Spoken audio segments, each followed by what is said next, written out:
Hey y'all, whether it's morning, evening, or afternoon, I'm just glad that you guys had decided to vibe with E. Yes, the one and only E. Hey y'all, I hope y'all are doing amazing, feeling amazing, and doing amazing things. And if not, your time is coming soon. Bad times don't last forever. And dust yourself off or try it again. And that's why you should love tomorrow. Without further ado, if you're new here, welcome, welcome, welcome. And for the ones that are not new to this but true to this, hey y'all, what's up? What's poppin'? Without further ado, I want you guys to sit back, relax, and enjoy hearing my voice. And if you want to go, turn your phone up, AirPods, radios, however you listening to me, just turn the volume up because today it gets good. So today is wellness lesson 101, but we are on lesson 6. Not lesson 6. I'm sorry, y'all. I'm getting too ahead of myself. We're on lesson 5. I feel like it probably should have been more than that, but it is what it is. So if you're new here, wellness lessons 101 are lessons that I do every last Wednesday of the month to reflect on your well-being, as well as reflecting on how the month has done for you and how has it impacted your life mentally as well.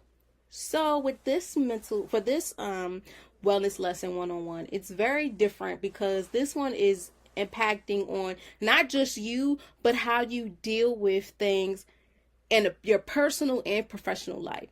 So without further ado, let's get into it.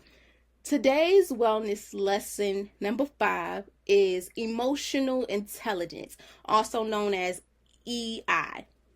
The reason why I wanted to do emotional intelligence is because a lot of times we let our emotions take over. Not gonna lie to y'all, today my emotions took the best of me. From a person that works from home with everything during school now, for my summer class, work from home, have a job that works from home, and also doing my podcast from home, I was just so hot and bothered to the point where my emotions went through the roof. Then on top of that, y'all, my mic stand freaking broke on me. So if you're watching the video clip of me behind the scenes, baby, you're going to see me with the mic in my hand because the daggone stand broke. But that's okay, because I'm getting a new one soon. So it's okay, y'all. It's okay. Minor setback for a major comeback. Today in class also had a rough day, but it's okay. Minor setback for a major comeback because I got this and God is on my side. Okay? So let's get into it. What is emotional intelligence? Well, emotional intelligence is the ability to realize and manage one's own emotions and to understand the emotions of others. It is also a key skill in successful navigating cross-cultural interactions. So, for example, emotional intelligence can help to identify and manage misunderstanding or misinterpretations that may arise due to different cultural values and experience.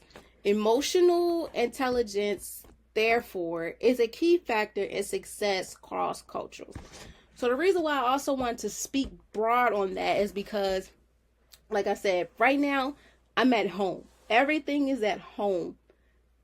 So for me, my emotions personally, and by me being alone, that's something too. By me being alone, I was like, okay, I could deal with my emotions. And today it just brought on me okay, this will be a good topic to talk about because I know at times we let our emotions run through, especially when it comes to working with professional life and your personal life.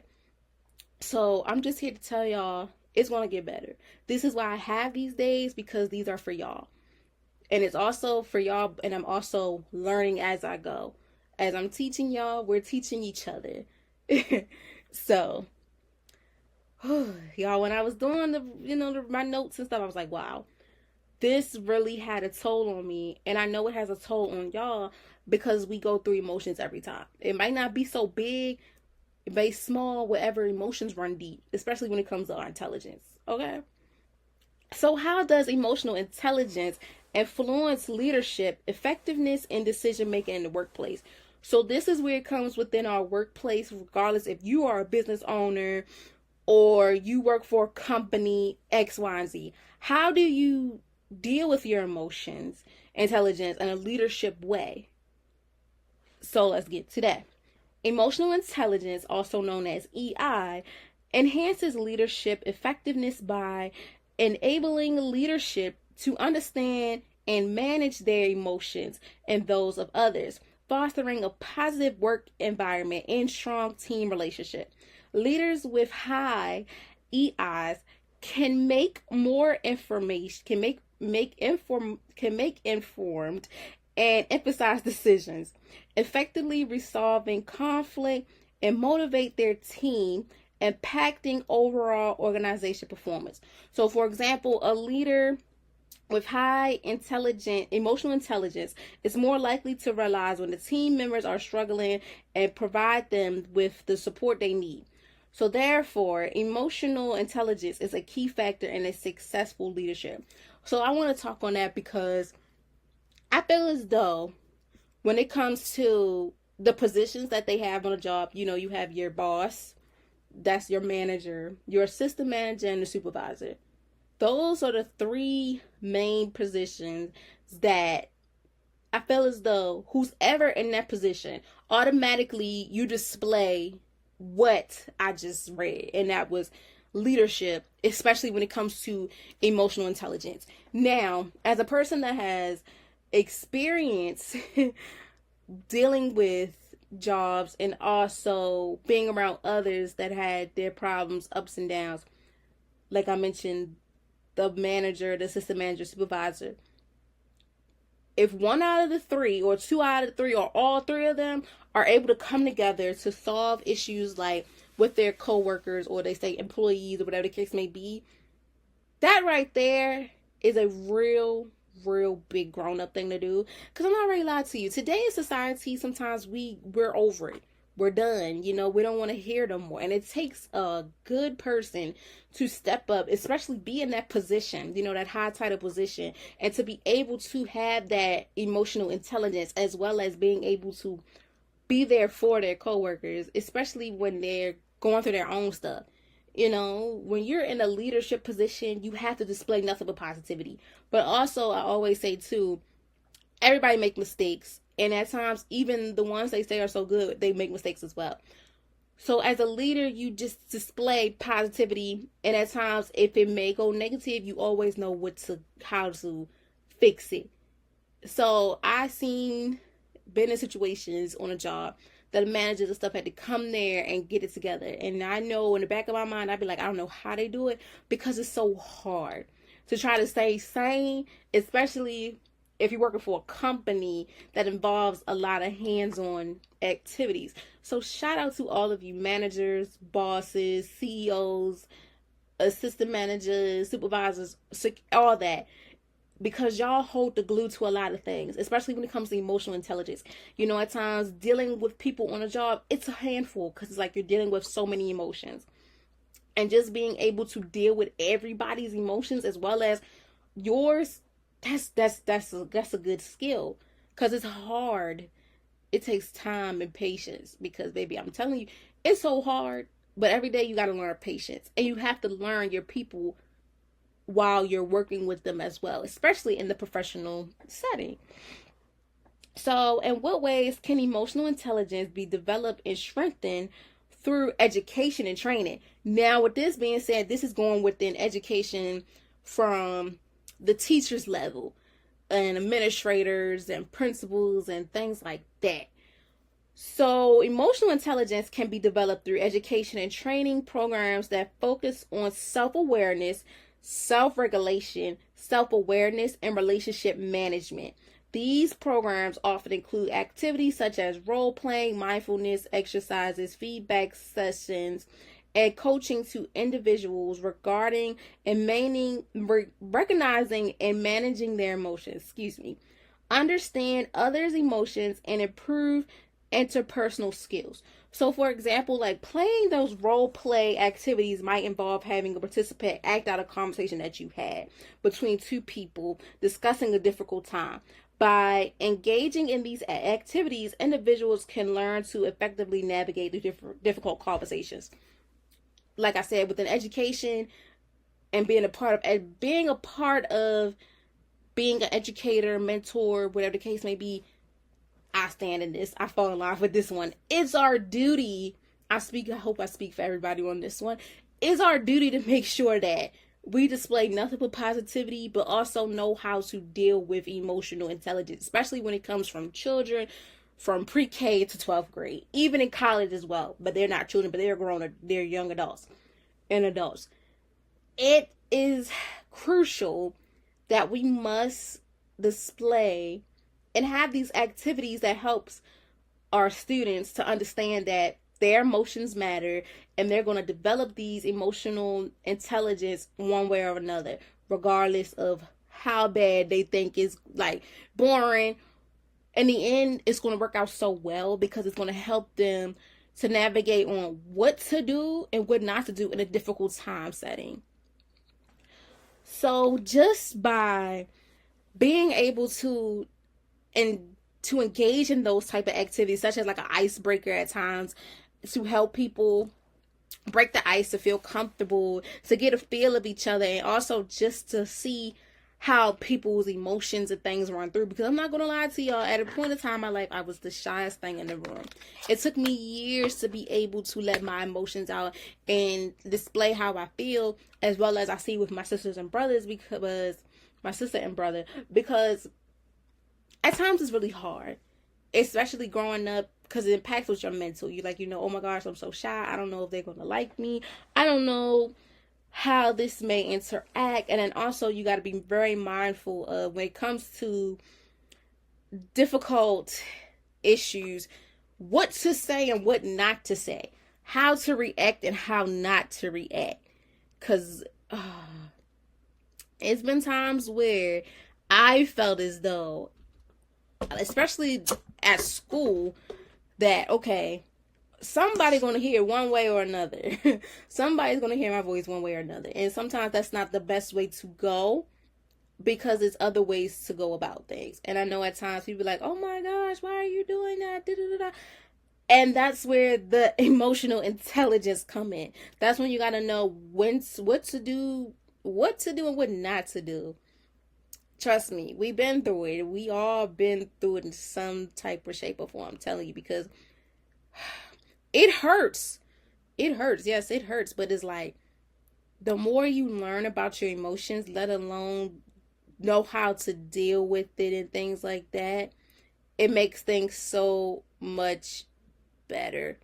It makes you feel better.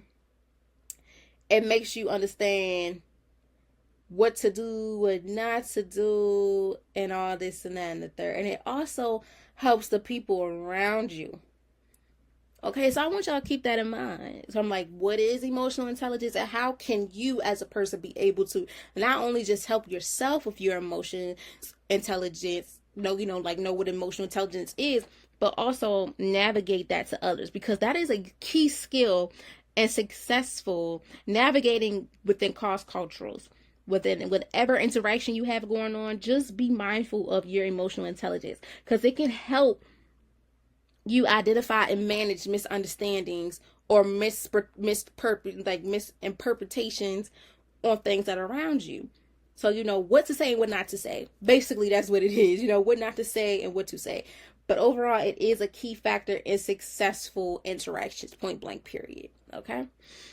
So how does emotional intelligence impact mental health and well-being? Well, in both personal and professional contexts. So with this being said, y'all, this basically speaks on, like I mentioned, like how can you deal with it in your personal life, and also how can you deal with it on a professional level and your life as well, like your personal life and your professional life. How can you be able to navigate both of them doing the same method, even though at times when it comes to our personal level, what we do at work, we have to switch it up, especially wherever we're at and whoever we're around, because you have to be mindful of everybody's emotions.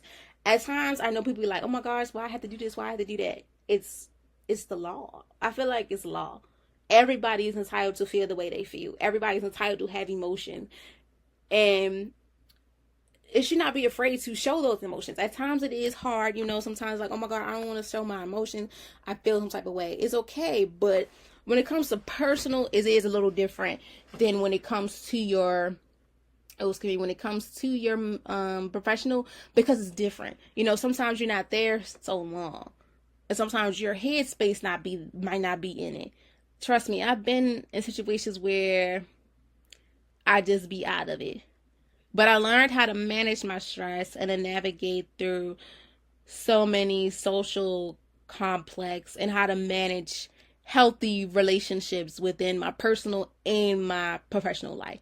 So, emotional intelligence possibly impacts mental health and well-being by enabling individuals to manage stress, navigate social complex, and maintain healthy relationships. In personal and professional contexts, by high emotional intelligence leads to better emotional regulation, reduced anxiety, and increased resentment, contributing to overall life satisfactions and effect coping mechanism. For example, individuals with high emotions intelligence are better able to recognize and manage their own emotions, as well as recognizing and responding apparently to the emotions of others. And the sum of that, just basically saying like emotional intelligence is essential for both personal and professional lifestyles. As I mentioned, like over time, you will learn how to deal with your emotions, even when you're at home or in your personal space, and versus when you are in the public area within your professional, even if you have a business or not, or whatever the case may be. When you're able to challenge your emotions and your intelligence, and you're able to do it for yourself, because in order for you to fix anything in your life, you have to start with yourself. Before you do anything for anybody else, you got to make sure, have that mirror conversation with yourself. I say it all the time. If you're new here, at times you got to have the 5, 10, 15, 20, 25, 30, whatever mirror conversation with yourself to calm yourself down so your emotions won't show, won't blow out of proportion and things like that.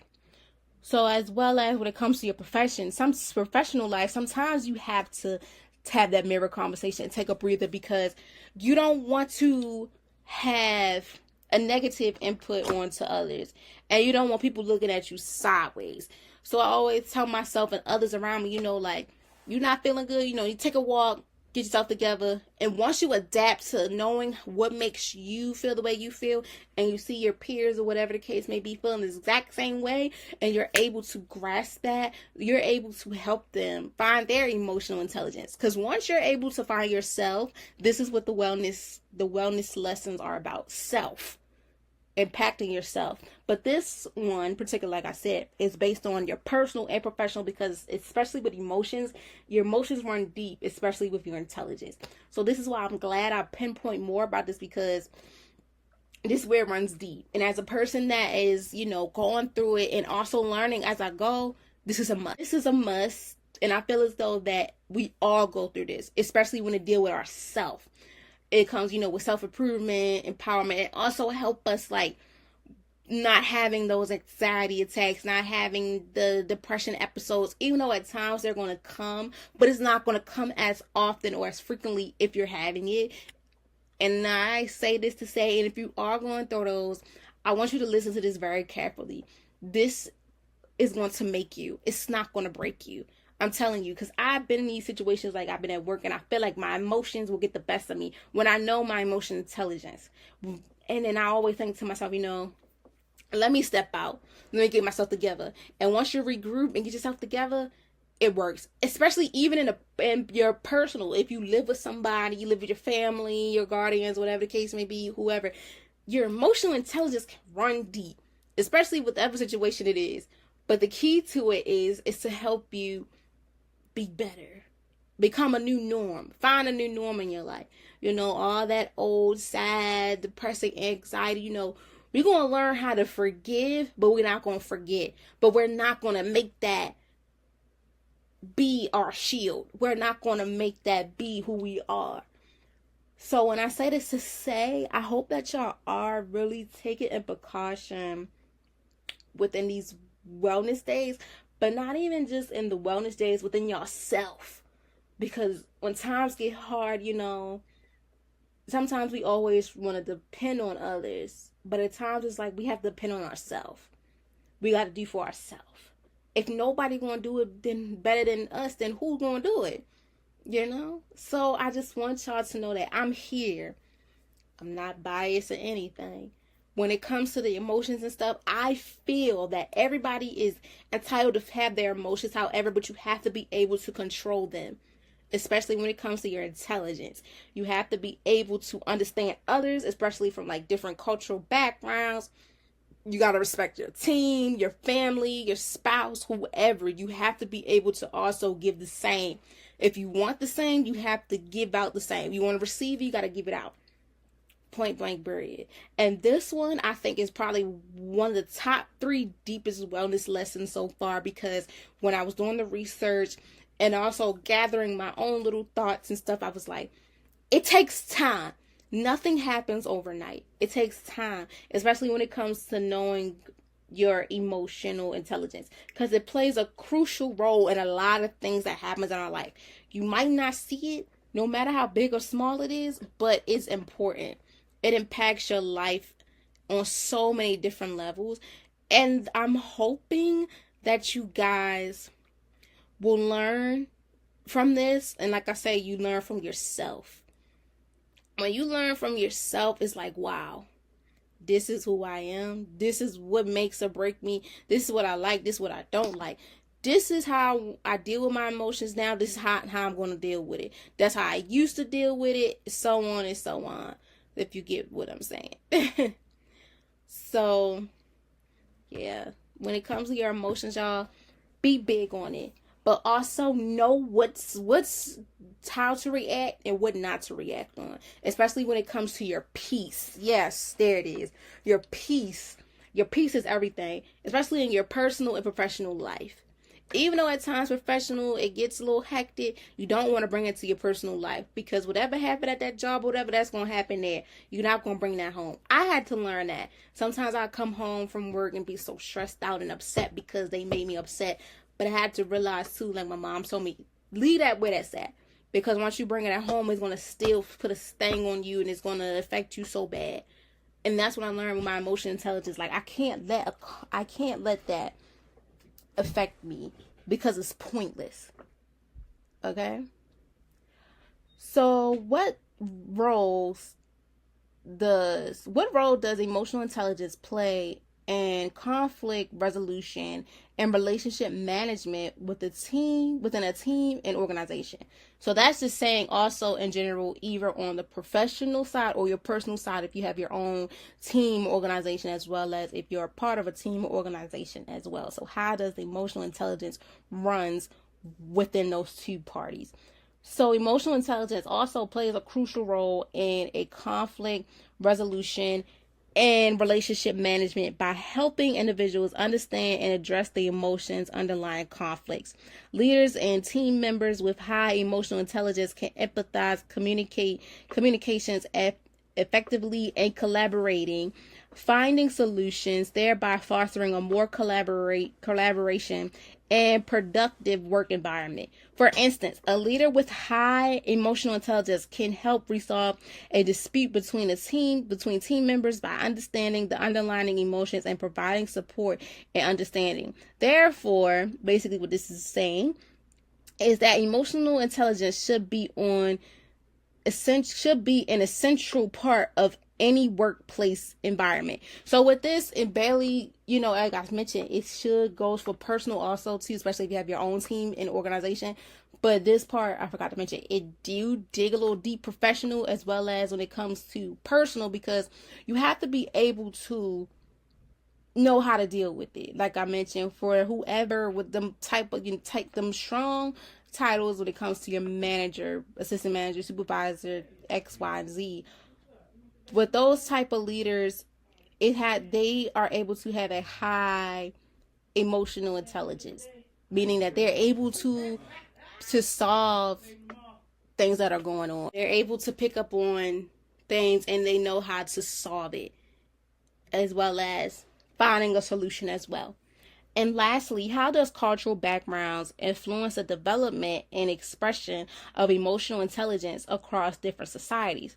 So with that being said, cultural backgrounds significantly influence the development and experiences of emotional intelligence, as a different society have various norms, values, and communicational styles.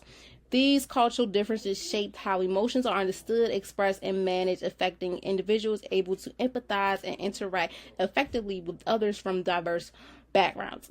Understanding these differences is essential for fostering emotional intelligence in a global world. So, for example, just to summarize and to give an example, in some cultures, it is considered more accepting to express emotions openly, while in other cultures, it is considered more accepting to maintain an emotional distance. As a result, people need to be aware of these cultural differences to work effectively in people's life from different backgrounds.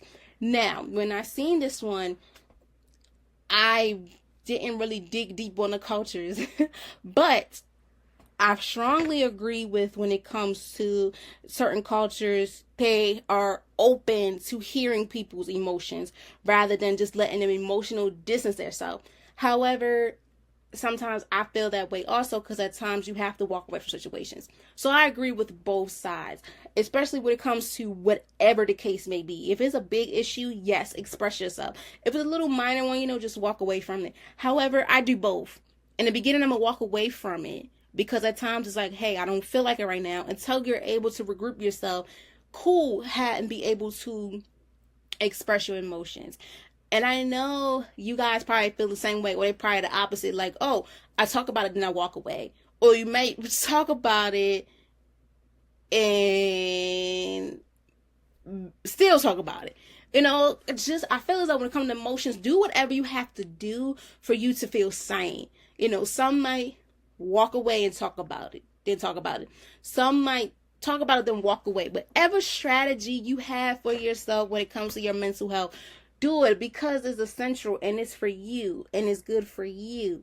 But also, you should know how to operate it also when it comes to your professional life. Know what to do and how to do it, especially when it comes to dealing with situations that, may or may not be for you. We all had those moments. I know we all had those moments where we just ready to lose it all. But sometimes we have to remember, hey, it's not that deep. But sometimes if it is deep, at times it does be like that. Take that time to get yourself together. But also keep in mind that your emotional intelligence matter. And you're going to be able to develop that. It might not happen overnight because nothing happens overnight. But you will be able to... you will be able to do what you gotta do. You will be able to do what you have to do within your emotions. It's important. It's literally important to know what your emotions, how to deal with it, because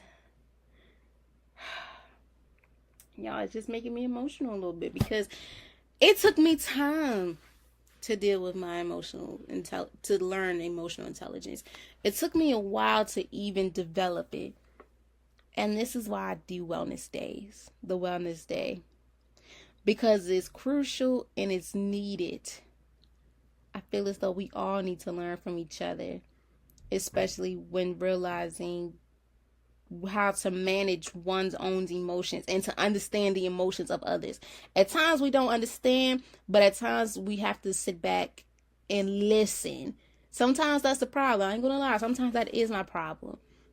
But once you listen and hear somebody out and be able to understand why they feel the way they feel, regardless of the situation, at times, even if it's big or small, be able to acknowledge them because it can help identify and manage a misunderstanding if it happens, or misinterpretation, because it's only right, especially when you're adults. When you're the adult in the situation, when there's adults in the situation and you have children looking after you, it's only right that we be able to display nothing but respect, and also giving respect when it's due. And also, if point blank period, I'm saying this, whatever you want in life from others, you have to be able to give that out to the world. You can't just say, oh, I want respect when I'm this, that. You got to make sure you're giving respect too. You're giving respect to others. In order for you to receive good, you have to give good. For you to receive whatever you want, you have to give it, point blank, period. And I want y'all to remember that, because that's facts. Especially when it comes to your well-being, your wellness and well-being. You want something, you gotta display it back. Okay? So I don't have any questions today, but I do have a few things that I want y'all to think about. Because now I'm about to change. Sometimes I might do questions. Sometimes I might have y'all, take a moment and think for a second. Well, sort of this may be formed into a question. I don't know. But let me see, y'all. When you think of your emotional intelligence, what can you do better? And what do you think may help you in the long run, especially when it comes to your personal and professional life? What can you do better? And how will you do better? As well as, like I said, you want it, you got to manifest it, and you have to put it in work. Okay? So that's all I had to add on to that, just to summarize the last bit of the vibe, well, the wellness lesson of the day. So, wow, what a day. What a lesson. I hope you all have learned a thing or two from this, because this was really deep. Just now thinking about it, because while I write, sometimes when you write your thoughts, it plays, but when you say it out loud, it makes it even more better. To be like, whoa, I didn't think this way, and whoa, blah, blah, blah. But I hope you guys have a clear understanding of what emotional intelligence is. I hope y'all understand how to deal with it on a personal and professional level. And I hope you all are able to express how others deal with their emotional intelligence as well. So, I thank you all for just listening to me, especially within y'all busy days. I appreciate it a lot, because we're human. Things happen. But just by y'all just being able to take the time out your busy day to listen to me, it makes me appreciated, and it makes me feel even more appreciated. So I wish y'all nothing but peace and blessings. Please stay safe out here, because it is still summertime. Enjoy yourself. Be kind to one another. Have a ball. But as always, please be safe. And you guys will hear from me next Wednesday. Bye.